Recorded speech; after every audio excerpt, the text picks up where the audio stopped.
there, I'm Veronica, and I'm happy to be with you today. Today we're going to be doing a question and answer session. It's actually part 5 in my series, my Q&A series.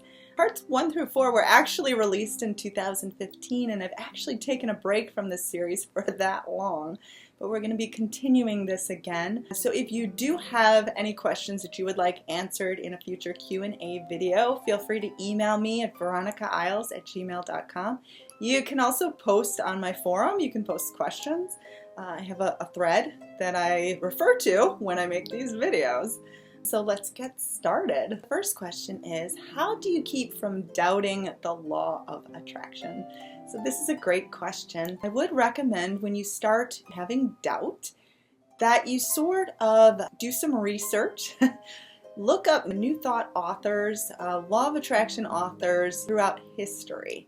I think that we tend to think that the law of attraction is a modern idea when actually it's been around for hundreds, if not thousands of years. And when you can start to read things from a historical context, it can really help. I know that there's a lot of free books in the public domain. You can download a ton of free, they don't call them law of attraction books, they call them New Thought books. Neville Goddard is a great one. You can listen to all of his lectures, even further back than Neville Goddard. There's plenty from the 1920s, like Genevieve Brand, that's one, Napoleon Hill, William Waddles, Emmett Fox. There are plenty of them. And I would really look to these writings and look to these teachings as sort of your proof.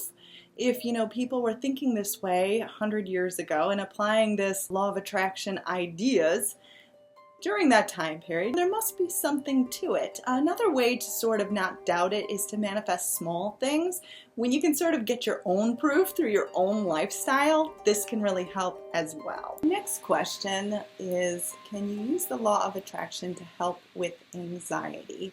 And this is a really interesting question because yes, you can use the law of attraction to help if you are suffering from anxiety, but I think that if you are suffering from anxiety, and if it's especially affecting your life, that you really should seek out like a professional therapist or a counselor or someone with professional training to talk to.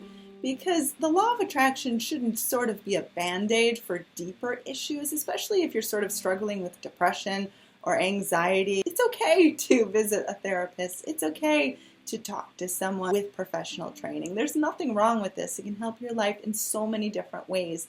And then it can better help you sort of with the law of attraction for sort of manifesting things that you specifically want. But you can't really sort of ignore these issues if they are sort of really taking a hold on your life. So while it can assist you with anxiety, I think that also seeking out other professional options is also really beneficial as well. The next question is, can the law of attraction help gain control with different aspects of your life that, for example, you might be having anxiety with? For example, money, career, different aspects of your life.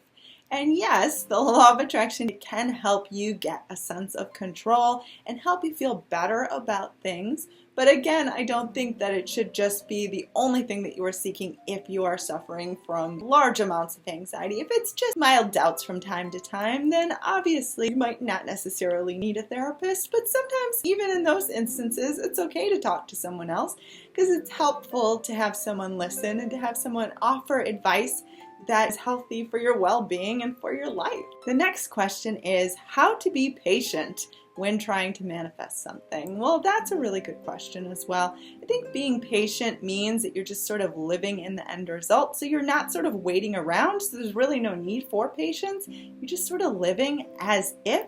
And living as if means you're no longer sort of focusing on attracting something.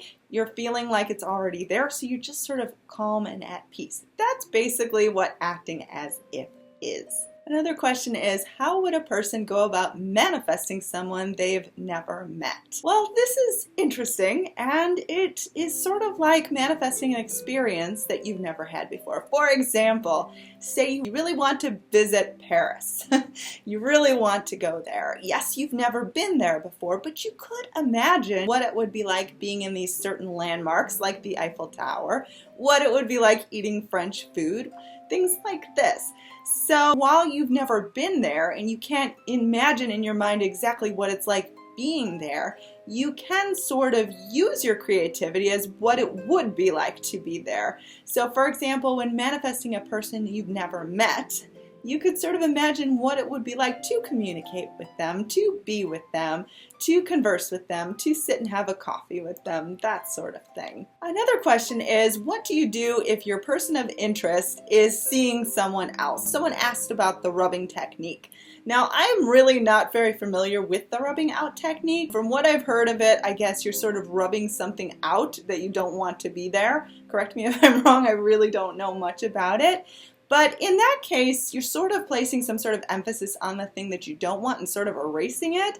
So honestly, if the person that you're trying to manifest is with someone else, I would just sort of place the focus on you and what it would be like to be with this person, also just with you in general and your feelings of what it is like to be in a relationship. Because if you can't grant yourself the feelings of being in a relationship, then how are you going to manifest being in a relationship with this person or anybody for that matter? So the best thing to do is really to place the focus on you as opposed to any other sort of techniques. How to send love to a specific person. How do they know it's coming from you?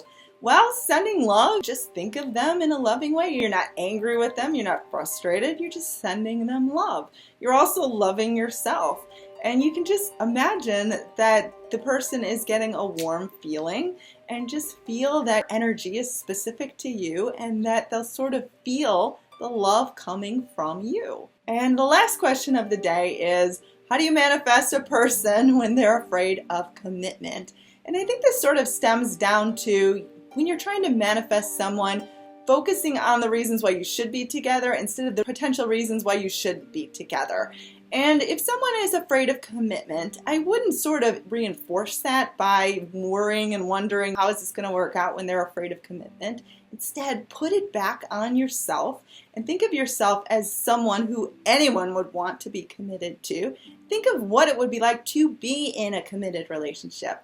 Don't make it about them, because then there's all this sort of resistance because you know that they're sort of opposed to a committed relationship. Make it about you. I can't stress this enough. All the focus, all of the emphasis should be on yourself. So I hope these questions helped. Feel free to email me more at veronicailes@gmail.com. Email me questions. You can get one-on-one coaching with me at veronicailes.com. I have an awesome forum, veronicaloa.boardhost.com, where you can get free help. I also have 5 ebooks available on Amazon. You can preview them on Amazon. They are also sold in PDF format on my website, and I will list that link below, and I hope you have a fantastic day.